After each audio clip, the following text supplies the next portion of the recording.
Stave 3, the second of the three spirits. Awaking in the middle of a prodigiously tough snore, and sitting up in bed to get his thoughts together, Scrooge had no occasion to be told that the bell was again upon the stroke of 1. He felt that he was restored to consciousness in the right nick of time, for the especial purpose of holding a conference with the second messenger dispatched to him through Jacob Marley's intervention. But finding that he turned uncomfortably cold when he began to wonder which of his curtains this new spectre would draw back, he put them every one aside with his own hands, and lying down again, established a sharp lookout all round his bed. For he wished to challenge the spirit on the moment of its appearance, and did not wish to be taken by surprise and made nervous.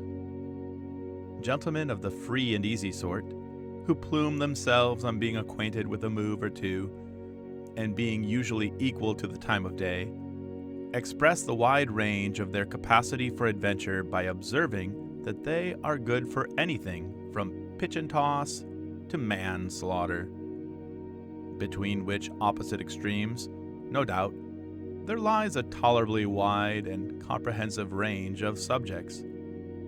Without venturing for Scrooge quite as heartily as this, I don't mind calling on you to believe that he was ready for a good broad field of strange appearances, and that nothing between a baby and rhinoceros would have astonished him much.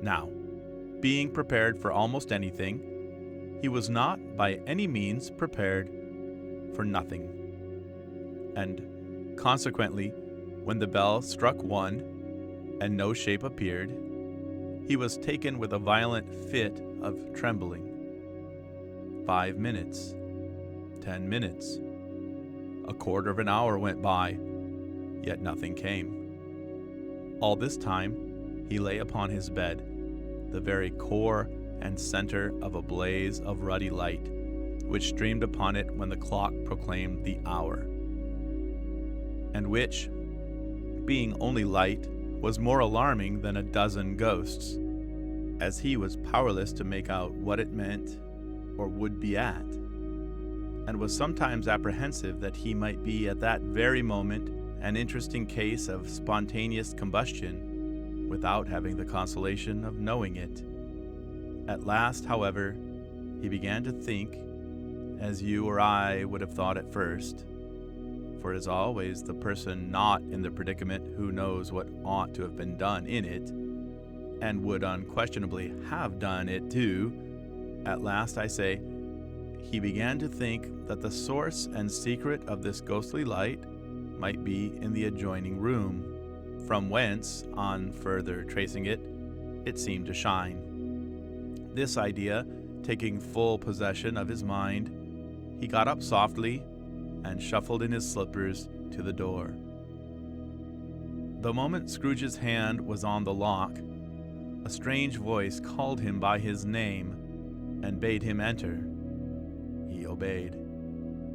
It was his own room, there was no doubt about that. But it had undergone a surprising transformation. The walls and ceiling were so hung with living green that it looked a perfect grove, from every part of which bright gleaming berries glistened. The crisp leaves of holly, mistletoe, and ivy reflected back the light, as if so many little mirrors had been scattered there, and such a mighty blaze went roaring up the chimney, as that dull petrification of a hearth had never known in Scrooge's time, or Marley's, or for many and many a winter season gone.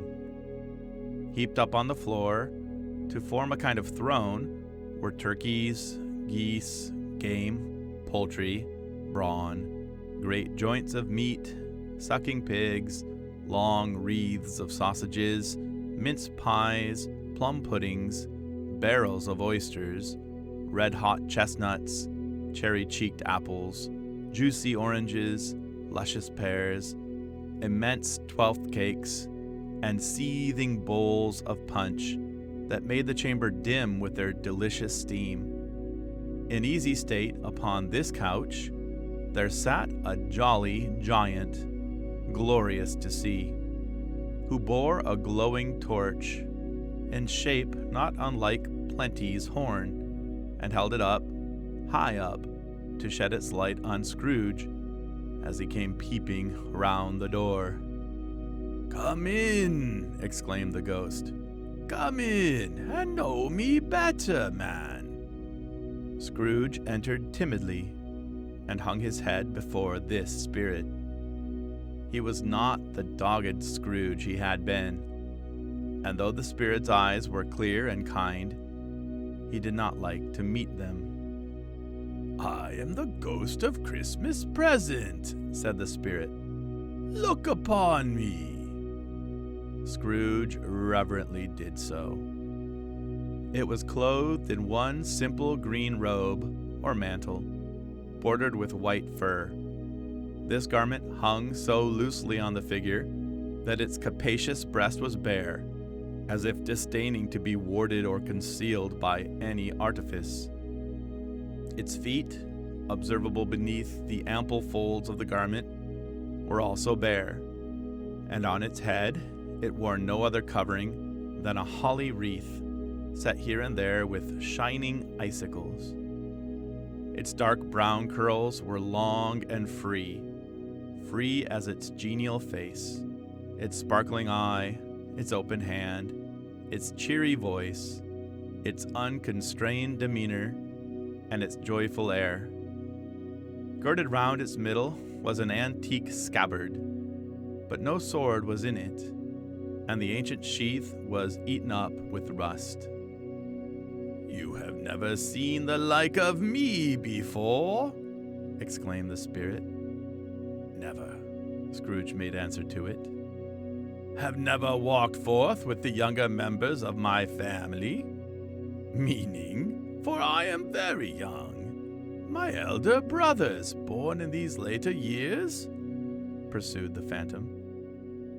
"I don't think that I have," said Scrooge. "I'm afraid I have not.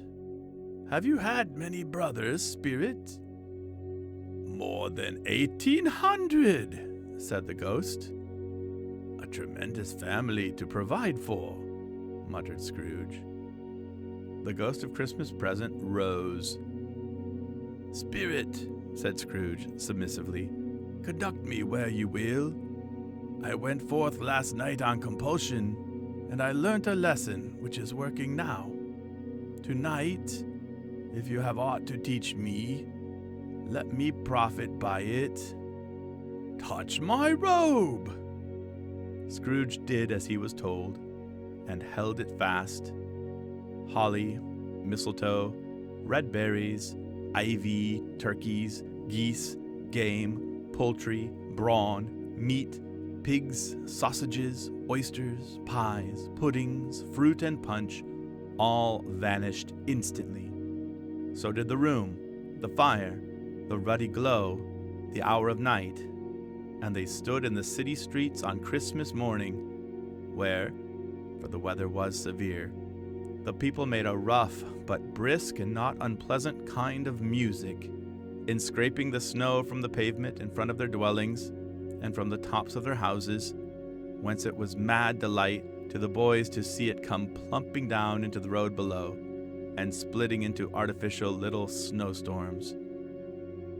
The house fronts looked black enough, and the windows blacker, contrasting with the smooth white sheet of snow upon the roofs, and with the dirtier snow upon the ground, which last deposit had been plowed up in deep furrows by the heavy wheels of carts and wagons, furrows that crossed and recrossed each other hundreds of times where the great streets branched off, and made intricate channels, hard to trace in the thick yellow mud and icy water.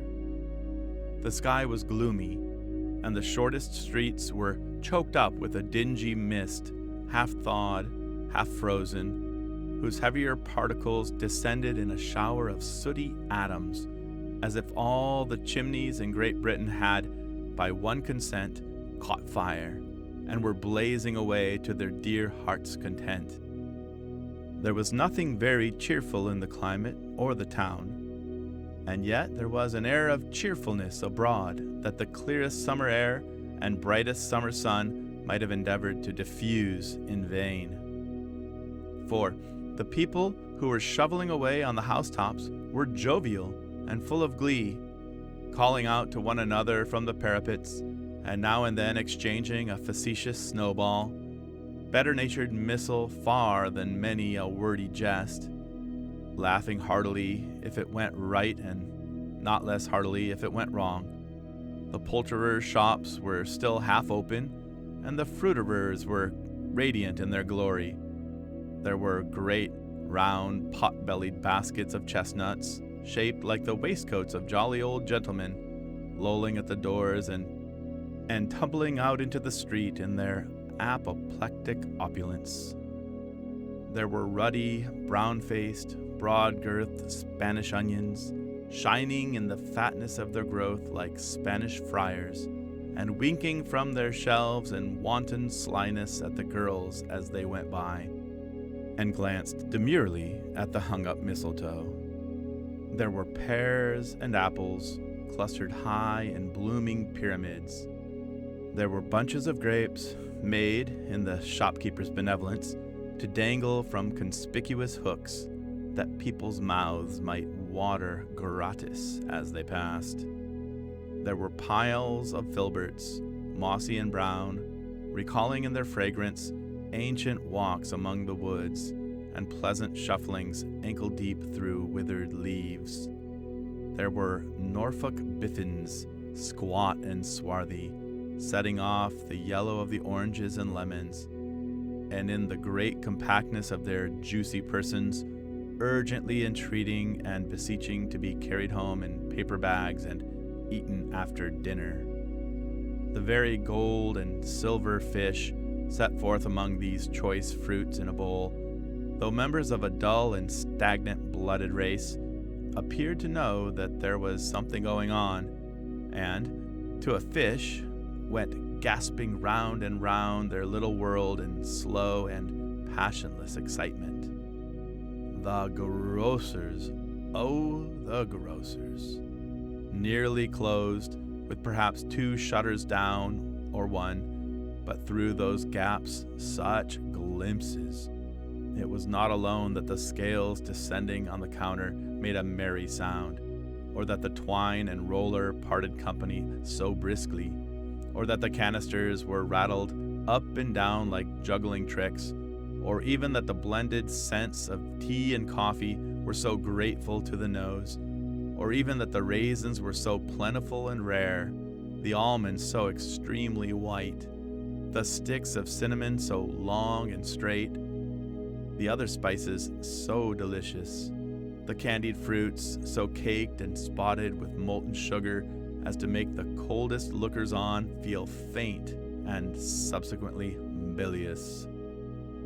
Nor was it that the figs were moist and pulpy, or that the French plums blushed in modest tartness from their highly decorated boxes, or that everything was good to eat and in its Christmas dress, but that the customers were all so hurried and so eager in the hopeful promise of the day that they tumbled up against each other at the door, crashing their wicker baskets wildly, and left their purchases upon the counter, and came running back to fetch them, and committed hundreds of the like mistakes in the best humor possible, while the grocer and his people were so frank and fresh that the polished hearts with which they fastened their aprons behind might have been their own, worn outside for general inspection, and for Christmas daws to peck at if they chose. But soon the steeples called good people all to church and chapel, and away they came, flocking through the streets in their best clothes and with their gayest faces, and at the same time there emerged from scores of by-streets, lanes, and nameless turnings innumerable people carrying their dinners to the bakers' shops. The sight of these poor revelers appeared to interest the spirit very much, for he stood with Scrooge beside him in a baker's doorway, and taking off the covers as their bearers passed, sprinkled incense on their dinners from his torch. and it was a very uncommon kind of torch, for once or twice, when there were angry words between some dinner carriers who had jostled each other, he shed a few drops of water on them from it, and their good humor was restored directly. For they said, it was a shame to quarrel upon Christmas Day. And so it was. God love it, so it was. In time the bells ceased, and the bakers were shut up. And yet there was a genial shadowing forth of all these dinners, and the progress of their cooking, in the thawed blotch of wet above each baker's oven, where the pavement smoked as if its stones were cooking too. "Is there a peculiar flavor in what you sprinkle from your torch?" asked Scrooge. "There is, my own." "Would it apply to any kind of dinner on this day?" asked Scrooge. "To any kindly given. To a poor one most." "Why to a poor one most?" asked Scrooge. "Because it needs it most." "Spirit," said Scrooge, after a moment's thought, "wonder you, of all the beings in the many worlds about us, should desire to cramp these people's opportunities of innocent enjoyment?" "I?" cried the Spirit. "You would deprive them of their means of dining every 7th day. Often the only day on which they can be said to dine at all," said Scrooge. "Wouldn't you?" "I?" cried the Spirit. "You seek to close these places on the 7th day," said Scrooge. "And it comes to the same thing." "I seek!" exclaimed the Spirit. "Forgive me if I am wrong. It has been done in your name, or at least in that of your family," said Scrooge. "There are some upon this earth of yours," returned the Spirit, "who lay claim to know us, and who do their deeds of passion, pride, ill will, hatred, envy, bigotry, and selfishness in our name, who are as strange to us and all our kith and kin as if they had never lived. Remember that, and charge their doings on themselves, not us." Scrooge promised that he would, and they went on, invisible, as they had been before, into the suburbs of the town. It was a remarkable quality of the ghost, which Scrooge had observed at the baker's, that notwithstanding his gigantic size, he could accommodate himself to any place with ease, and that he stood beneath a low roof quite as gracefully and like a supernatural creature as it was possible he could have done in any lofty hall. And perhaps it was the pleasure the good Spirit had in showing off this power of his, or else it was his own kind, generous, hearty nature, and his sympathy with all poor men, that led him straight to Scrooge's clerks. For there he went, and took Scrooge with him, holding to his robe. And on the threshold of the door the Spirit smiled, and stopped to bless Bob Cratchit's dwelling with the sprinkling of his torch. Think of that. Bob had but 15 bob a week himself. He pocketed on Saturdays but 15 copies of his Christian name, and yet the ghost of Christmas present blessed his 4-roomed house. Then up rose Mrs. Cratchit, Cratchit's wife, dressed out but poorly in a twice-turned gown, but brave in ribbons, which are cheap and make a goodly show for 6pence. And she laid the cloth, assisted by Belinda Cratchit, second of her daughters, also brave in ribbons, while Master Peter Cratchit plunged a fork into the saucepan of potatoes, and getting the corners of his monstrous shirt collar, Bob's private property, conferred upon his son and heir in honor of the day, into his mouth, rejoiced to find himself so gallantly attired, and yearned to show his linen in the fashionable parks. And now 2 smaller Cratchits, boy and girl, came tearing in, screaming that outside the baker's they had smelt the goose and known it for their own, and basking in luxurious thoughts of sage and onion, these young Cratchits danced about the table and exalted Master Peter Cratchit to the skies, while he, not proud, although his collars nearly choked him, blew the fire until the slow potatoes bubbling up knocked loudly at the saucepan lid to be let out and peeled. "What has ever got your precious father, then?" said Mrs. Cratchit. "And your brother, Tiny Tim, and Martha weren't as late Christmas Day by half an hour."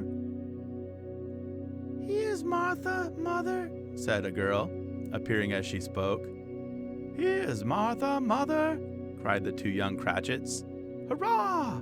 There's such a goose, Martha!"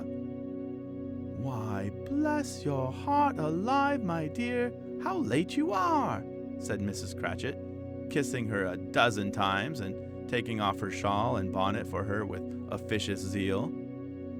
"We'd a deal of work to finish up last night," replied the girl, "and had to clear away this morning, Mother." "Well, never mind, as long as you are come," said Mrs. Cratchit. "Sit ye down before the fire, my dear, and have a warm, Lord bless ye." "No, no, there's Father coming," cried the 2 young Cratchits, who were everywhere at once. "Hide, Martha, hide!" So Martha hid herself, and in came little Bob, the father, with at least 3 feet of comforter exclusive of the fringe hanging down before him, and his threadbare clothes darned up and brushed to look seasonable, and Tiny Tim upon his shoulder. Alas for Tiny Tim, he bore a little crutch, and had his limbs supported by an iron frame. "Why, where's our Martha?" cried Bob Cratchit, looking round. "Not coming," said Mrs. Cratchit. "Not coming," said Bob, with a sudden declension in his high spirits, for he had been Tim's blood horse all the way from church, and had come home rampant. "Not coming home upon Christmas Day?" Martha didn't like to see him disappointed, if it were only in joke, so she came out prematurely from behind the closet door and ran into his arms, while the 2 young Cratchits hustled Tiny Tim and bore him off into the washhouse, that he might hear the pudding singing in the copper. "And how did little Tim behave?" asked Mrs. Cratchit, when she had rallied Tom on his credulity, and Bob had hugged his daughter to his heart's content. "As good as gold," said Bob, "and better. Somehow he gets thoughtful, sitting by himself so much, and thinks the strangest things you ever heard. He told me, coming home, that he hoped the people saw him in the church, because he was a cripple, and it might be pleasant to them to remember upon Christmas Day, who made lame beggars walk and blind men see." Bob's voice was tremulous when he told them this, and trembled more when he said that Tiny Tim was growing strong and hearty. His active little crutch was hard upon the floor, and back came Tiny Tim before another word was spoken, escorted by his brother and sister to his stool before the fire, and while Bob, turning up his cuffs, as if, poor fellow, they were capable of being made more shabby, compounded some hot mixture in a jug with gin and lemons, and stirred it round and put it on the hob to simmer. Master Peter and the 2 ubiquitous young Cratchits went to fetch the goose, with which they soon returned in high procession. Such a bustle ensued that you might have thought a goose the rarest of all birds, a feathered phenomenon, to which a black swan was a matter of course. And in truth, It was something very like it in that house. Mrs. Cratchit made the gravy, ready beforehand in a little saucepan, hissing hot. Master Peter mashed the potatoes with incredible vigor. Miss Belinda sweetened up the applesauce. Martha dusted the hot plates. Bob took Tiny Tim beside him in a tiny corner at the table. The two young Cratchits set chairs for everybody, not forgetting themselves, and mounting guard upon their posts, crammed spoons into their mouths, lest they should shriek for goose before their turn came to be helped. At last the dishes were set on, and grace was said. It was succeeded by a breathless pause, as Mrs. Cratchit, looking slowly all along the carving knife, prepared to plunge it in the breast.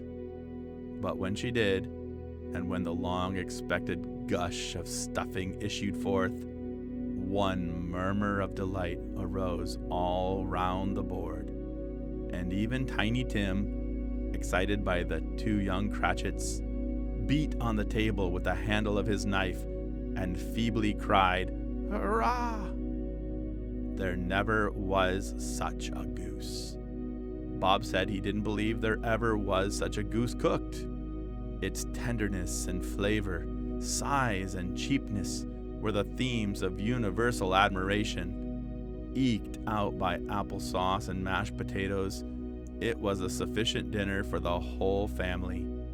Indeed, as Mrs. Cratchit said with great delight, surveying one small atom of a bone upon the dish, they hadn't ate it all at last. Yet every one had had enough, and the youngest Cratchits in particular were steeped in sage and onion to the eyebrows. But now, the plates being changed by Miss Belinda, Mrs. Cratchit left the room alone, too nervous to bear witness, to take the pudding up and bring it in. Suppose it should not be done enough. Suppose it should break in turning out. Suppose somebody should have got over the wall of the backyard and stolen it while they were merry with the goose. A supposition at which the two young Cratchits became livid. All sorts of horrors were supposed. Hallo, a great deal of steam. The pudding was out of the copper. A smell like a washing day. That was the cloth. A smell like an eating house and a pastry cook's next door to each other, with a laundress's next door to that. That was the pudding. In half a minute, Mrs. Cratchit entered, flushed, but smiling proudly, with the pudding like a speckled cannonball, so hard and firm, blazing in half a quartern of ignited brandy, and bedight with Christmas holly stuck into the top. Oh, a wonderful pudding. Bob Cratchit said, and calmly too, that he regarded it as the greatest success achieved by Mrs. Cratchit since their marriage. Mrs. Cratchit said that now the weight was off her mind. She would confess she had had her doubts about the quantity of flour. Everybody had something to say about it, but nobody said or thought it was at all a small pudding for a large family. It would have been flat heresy to do so. Any Cratchit would have blushed to hint at such a thing. At last the dinner was all done. The cloth was cleared, the hearth swept, and the fire made up. The compound in the jug being tasted and considered perfect, apples and oranges were put upon the table, and a shovelful of chestnuts on the fire.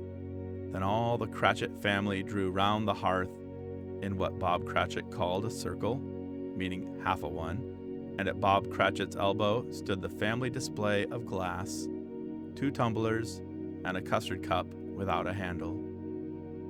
These held the hot stuff from the jug, however, as well as golden goblets would have done, and Bob served it out with beaming looks, while the chestnuts on the fire sputtered and cracked noisily.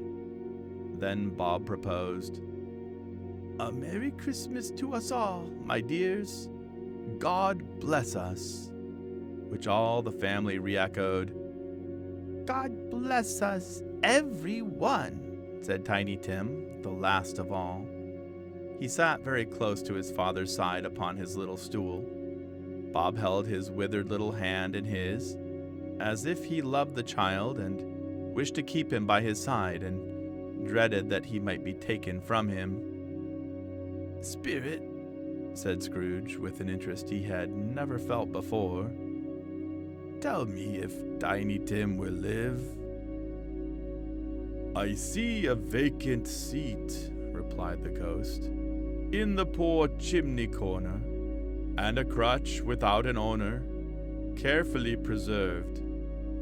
If these shadows remain unaltered by the future, the child will die." "No, no," said Scrooge. "Oh, no, kind spirit. Say he will be spared." "If these shadows remain unaltered by the future, none other of my race," returned the ghost, "will find him here. What then? If he be like to die, he had better do it, and decrease the surplus population." Scrooge hung his head to hear his own words quoted by the spirit, and was overcome with penitence and grief. "Man," said the ghost, "if man you be in heart, not adamant, forbear that wicked cant until you have discovered what the surplus is and where it is. Will you decide what men shall live, what men shall die? It may be that in the sight of heaven you are more worthless and less fit to live than millions like this poor man's child. O God, to hear the insect on the leaf pronouncing on the too much life among his hungry brothers in the dust." Scrooge bent before the ghost's rebuke, and trembling cast his eyes upon the ground, but he raised them speedily on hearing his own name. "Mr. Scrooge," said Bob, "I'll give you Mr. Scrooge, the founder of the feast." "Founder of the feast, indeed!" cried Mrs. Cratchit, reddening. "I wish I had him here. I'd give him a piece of my mind to feast upon, and I hope he'd have a good appetite for it." "My dear," said Bob, "the children, Christmas Day." "It should be Christmas Day, I'm sure," said she, "on which one drinks the health of such an odious, stingy, hard, unfeeling man as Mr. Scrooge. You know he is, Robert. Nobody knows it better than you do, poor fellow." "My dear," was Bob's mild answer, "Christmas Day." "I'll drink his health for your sake and the day's," said Mrs. Cratchit. "Not for his.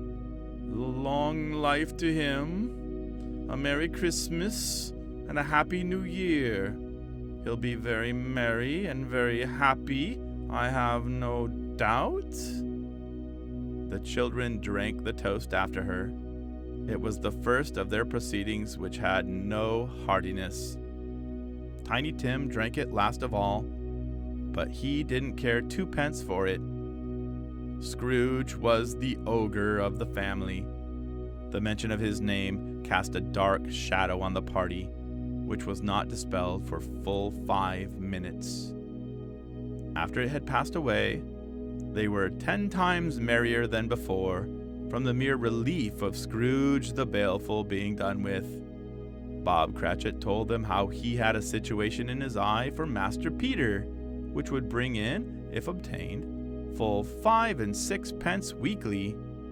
The 2 young Cratchits laughed tremendously at the idea of Peter's being a man of business, and Peter himself looked thoughtfully at the fire from between his collars, as if he were deliberating what particular investments he should favor when he came into the receipt of that bewildering income. Martha, who was a poor apprentice at a milliner's, then told them what kind of work she had to do, and how many hours she worked at a stretch, and how she meant to lie abed tomorrow morning for a good long rest. Tomorrow being a holiday she passed at home. Also how she had seen a countess and a lord some days before, and how the lord was much about as tall as Peter, at which Peter pulled up his collars so high that you couldn't have seen his head if you had been there. All this time the chestnuts and the jug went round, and by they had a song about a lost child traveling in the snow from Tiny Tim, who had a plaintive little voice and sang it very well indeed. There was nothing of high mark in this.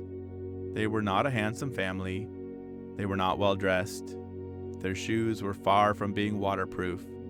Their clothes were scanty. And Peter might have known, and very likely did, the inside of a pawnbroker's. But they were happy, grateful, pleased with one another, and contented with the time.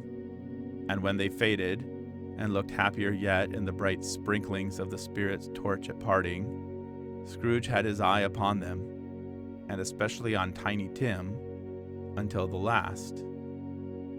By this time it was getting dark, and snowing pretty heavily, and as Scrooge and the Spirit went along the streets, the brightness of the roaring fires in kitchens, parlors, and all sorts of rooms was wonderful. Here the flickering of the blaze showed preparations for a cozy dinner, with hot plates baking through and through before the fire, and deep red curtains ready to be drawn to shut out cold and darkness. There all the children of the house were running out into the snow to meet their married sisters, brothers, cousins, uncles, aunts, and be the first to greet them.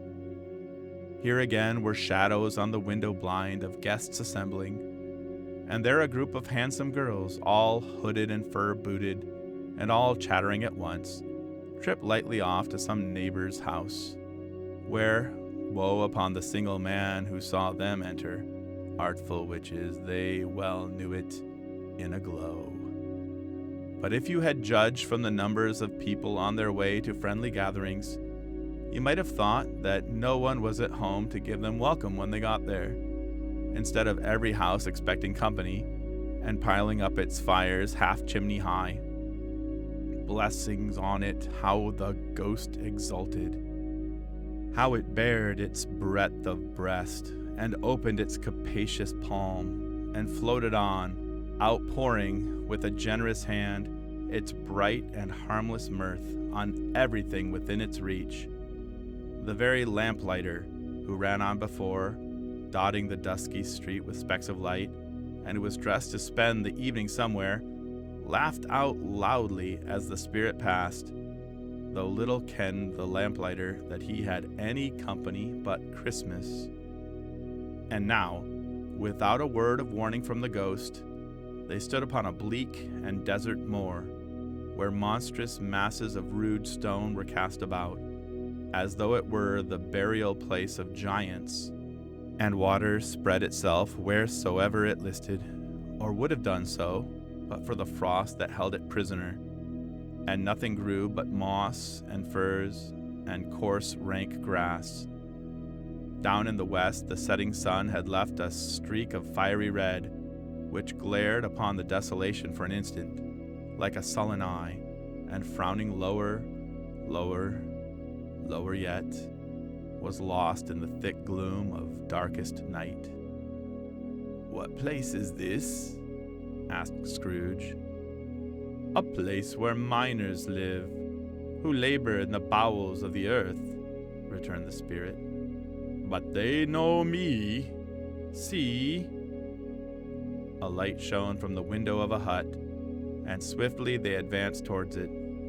Passing through the wall of mud and stone, they found a cheerful company assembled round a glowing fire. An old man and woman, with their children and their children's children, and another generation beyond that, all decked out gaily in their holiday attire. The old man, in a voice that seldom rose above the howling of the wind upon the barren waste, was singing them a Christmas song, It had been a very old song when he was a boy, and from time to time they all joined in the chorus. So surely as they raised their voices, the old man got quite blithe and loud, and so surely as they stopped, his vigor sank again. The spirit did not tarry here, but bade Scrooge hold his robe, and passing on above the moor, sped, whither? Not to see, to see. To Scrooge's horror, looking back, he saw the last of the land, a frightful range of rocks behind them, and his ears were deafened by the thundering of water as it rolled and roared and raged among the dreadful caverns it had worn, and fiercely tried to undermine the earth. Built upon a dismal reef of sunken rocks, some league or so from shore, on which the waters chafed and dashed the wild year through, there stood a solitary lighthouse. Great heaps of seaweed clung to its base, and storm birds, born of the wind, one might suppose, as seaweed of the water, rose and fell about it, like the waves they skimmed. But even here, 2 men who watched the light had made a fire that through the loophole in the thick stone wall shed out a ray of brightness on the awful sea. Joining their horny hands over the rough table at which they sat, they wished each other Merry Christmas in their can of grog, and one of them, the elder too, with his face all damaged and scarred with hard weather, as the figurehead of an old ship might be, struck up a sturdy song that was like a gale in itself. Again the ghost sped on, above the black and heaving sea, on, until, being far away, as he told Scrooge, from any shore, they lighted on a ship. They stood beside the helmsman at the wheel, the lookout at the bow, the officers who had the watch, dark, ghostly figures in their several stations, but every man among them hummed a Christmas tune, or had a Christmas thought, or spoke below his breath to his companion of some bygone Christmas day, with homeward hopes belonging to it. And every man on board, waking or sleeping, good or bad, had had a kinder word for another on that day than on any day in the year, and had shared to some extent in its festivities, and had remembered those he cared for at a distance, and had known that they delighted to remember him. It was a great surprise to Scrooge, while listening to the moaning of the wind, and thinking what a solemn thing it was to move on through the lonely darkness over an unknown abyss, whose depths were secrets as profound as death. It was a great surprise to Scrooge, while thus engaged, to hear a hearty laugh. It was a much greater surprise to Scrooge to recognize it as his own nephew's, and to find himself in a bright, dry, gleaming room, with the spirit standing smiling by his side, and looking at that same nephew with approving affability. "Ha ha ha ha!" laughed Scrooge's nephew. "Ha ha ha ha ha! If you should happen, by any unlikely chance, to know a man more blessed in a laugh than Scrooge's nephew, all I can say is, I should like to know him too. Introduce him to me, and I'll cultivate his acquaintance. It is a fair, even-handed, noble adjustment of things, that while there is infection and disease and sorrow, there is nothing in the world so irresistibly contagious as laughter and good humor. When Scrooge's nephew laughed in this way, holding his sides, rolling his head, and twisting his face into the most extravagant contortions, Scrooge's niece, by marriage, laughed as heartily as he, and their assembled friends, being not a bit behindhand, roared out lustily.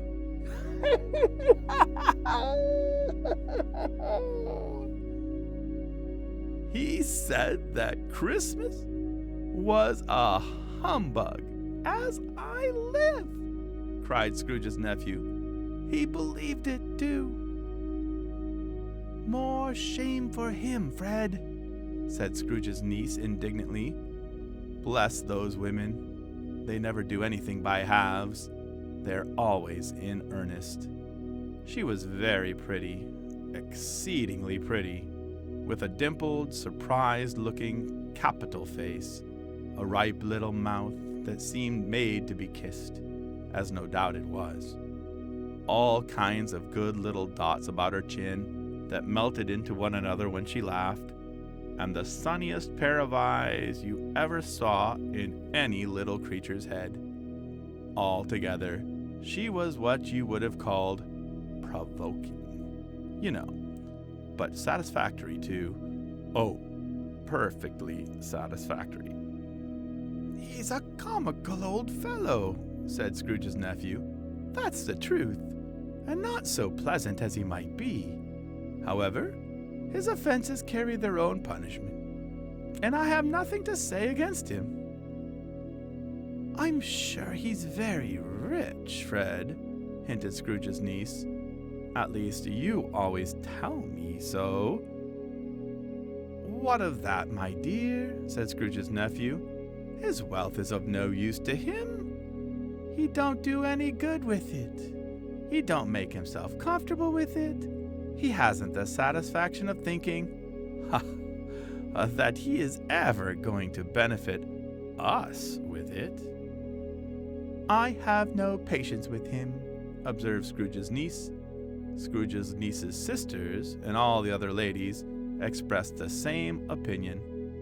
"Oh, I have," said Scrooge's nephew. "I am sorry for him. I couldn't be angry with him if I tried.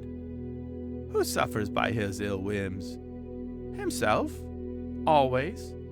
Here he takes it into his head to dislike us, and he won't come and dine with us. What's the consequence? He don't lose much of a dinner." "Indeed, I think he loses a very good dinner," interrupted Scrooge's niece. Everybody else said the same, and they must be allowed to have been competent judges, because they had just had dinner, and with the dessert upon the table, were clustered round the fire by lamplight. "Well, I'm very glad to hear it," said Scrooge's nephew, "because I haven't great faith in these young housekeepers. What do you say, Topper?" Topper had clearly got his eye upon one of Scrooge's niece's sisters, for he answered that a bachelor was a wretched outcast who had no right to express an opinion on the subject. Whereat Scrooge's niece's sister, the plump one with the lace tucker, not the one with the roses, blushed. "Do go on, Fred," said Scrooge's niece, clapping her hands. "He never finishes what he begins to say. He's such a ridiculous fellow." Scrooge's nephew reveled in another laugh, and as it was impossible to keep the infection off, though the plump sister tried hard to do it with an aromatic vinegar, his example was unanimously followed. "I was only going to say," said Scrooge's nephew, "that the consequence of his taking a dislike to us and not making merry with us is, as I think, that he loses some pleasant moments, which could do him no harm. I'm sure he loses pleasanter companions than he can find in his own thoughts, either in his moldy old office or his dusty chambers. I mean to give him the same chance every year, whether he likes it or not. For I pity him. He may rail at Christmas till he dies, but he can't help thinking better of it. I defy him, if he finds me going there, in good temper, year after year, and saying, 'Uncle Scrooge, how are you?' If it only puts him in the vein to leave his poor clerk £50, that's something, and I think I shook him yesterday." It was their turn to laugh now at the notion of his shaking Scrooge, but being thoroughly good-natured, and not much caring what they laughed at, so that they laughed at any rate, he encouraged them in their merriment, and passed the bottle joyously. After tea, They had some music, for they were a musical family and knew what they were about when they sung a glee or catch, I can assure you. Especially Topper, who could growl away in the bass like a good one and never swell the large veins in his forehead or get red in the face over it. Scrooge's niece played well upon the harp and played among other tunes a simple little air, a mere nothing. You might learn to whistle it in 2 minutes, which had been familiar to the child who fetched Scrooge from the boarding school, as he had been reminded by the ghost of Christmas past. When this strain of music sounded, all the things the ghost had shown him came upon his mind. He softened more and more, and thought that if he could have listened to it often, years ago, he might have cultivated the kindnesses of life for his own happiness with his own hands, without resorting to the sexton's spade that buried Jacob Marley. But they didn't devote the whole evening to music. After a while, they played at forfeits, for it's good to be children sometimes, and never better than at Christmas, when its mighty founder was a child himself. Stop. There was first a game at blind man's buff. Of course there was. And I no more believe Topper was really blind than I believe he had eyes in his boots. My opinion is that it was a done thing between him and Scrooge's nephew, and that the ghost of Christmas present knew it. The way he went after that plump sister in the lace tucker was an outrage on the credulity of human nature, knocking down the fire irons, tumbling over the chairs, bumping against the piano, smothering himself among the curtains. Wherever she went, there went he. He always knew where the plump sister was. He wouldn't catch anybody else. If you had fallen up against him, as some of them did, on purpose, he would have made a feint of endeavoring to seize you, which would have been an affront to your understanding, and would instantly have sidled off in the direction of the plump sister. She often cried out that it wasn't fair, and it really was not. But when at last he caught her, when in spite of all her silken rustlings and her rapid flutterings past him, he got her into a corner whence there was no escape, then his conduct was the most execrable. For his pretending not to know her, his pretending that it was necessary to touch her headdress, and further to assure himself of her identity by pressing a certain ring upon her finger and a certain chain about her neck, was vile, monstrous. No doubt she told him her opinion of it when, another blind man being in office, they were so very confidential together behind the curtains. Scrooge's niece was not one of the blind man's buff party, but was made comfortable with a large chair and a footstool in a snug corner where the ghost and Scrooge were close behind her. But she joined in the forfeits and loved her love to admiration with all the letters of the alphabet. Likewise, at the game of how, when, and where, she was very great, and to the secret joy of Scrooge's nephew, beat her sisters hollow, though they were sharp girls too, as Topper could have told you. There might have been 20 people there, young and old, but they all played, and so did Scrooge, for wholly forgetting in the interest he had in what was going on, that his voice made no sound in their ears, he sometimes came out with his guess quite loud, and very often guessed quite right, too. For the sharpest needle, best Whitechapel, warranted not to cut in the eye, was not sharper than Scrooge, blunt as he took it in his head to be. The ghost was greatly pleased to find him in this mood, and looked upon him with such favor that he begged like a boy to be allowed to stay until the guest departed. But this, the spirit said, could not be done. "Here's a new game," said Scrooge. "1/2 hour, spirit. Only one." It was a game called Yes and No, where Scrooge's nephew had to think of something, and the rest must find out what, he only answering to their questions yes or no, as the case was.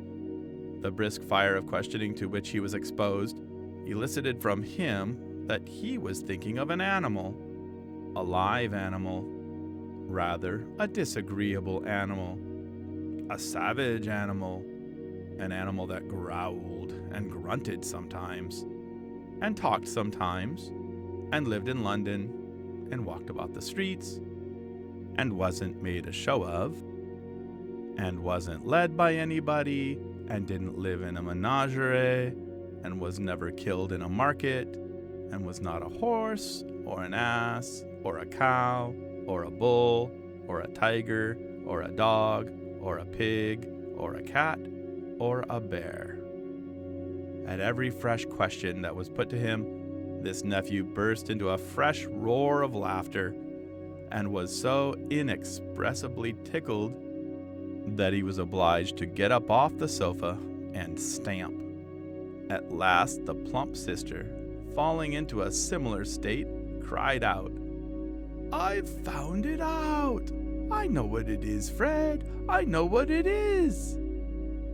"What is it?" cried Fred. "It's your Uncle Scrooge!" Which it certainly was. Admiration was the universal sentiment, though some objected that the reply to, "Is it a bear?" ought to have been yes, inasmuch as an answer in the negative was sufficient to have diverted their thoughts from Mr. Scrooge, supposing they had ever had any tendency that way. "He has given us plenty of merriment, I am sure," said Fred, "and it would be ungrateful not to drink his health. Here is a glass of mulled wine ready to our hand at the moment, and I say, Uncle Scrooge!" "Well, Uncle Scrooge," they cried. "A Merry Christmas and a Happy New Year to the old man, whatever he is," said Scrooge's nephew. "He wouldn't take it from me, but may he have it nevertheless. Uncle Scrooge!"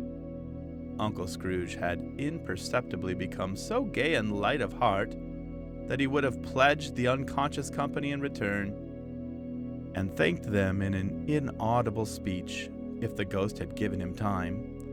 But the whole scene passed off in the breath of the last word spoken by his nephew, and he and the spirit were again upon their travels. Much they saw, and far they went, and many homes they visited, but always with a happy end. The spirit stood beside sick beds, and they were cheerful, on foreign lands, and they were close at home, by struggling men, and they were patient in their greater hope, by poverty, and it was rich, in almshouse, hospital, and jail, in misery's every refuge, where vain man in his little brief authority had not made fast the door, and barred the spirit out, he left his blessing, and taught Scrooge his precepts. It was a long night, if it were only a night, but Scrooge had his doubts of this, because the Christmas holidays appeared to be condensed into the space of time they passed together.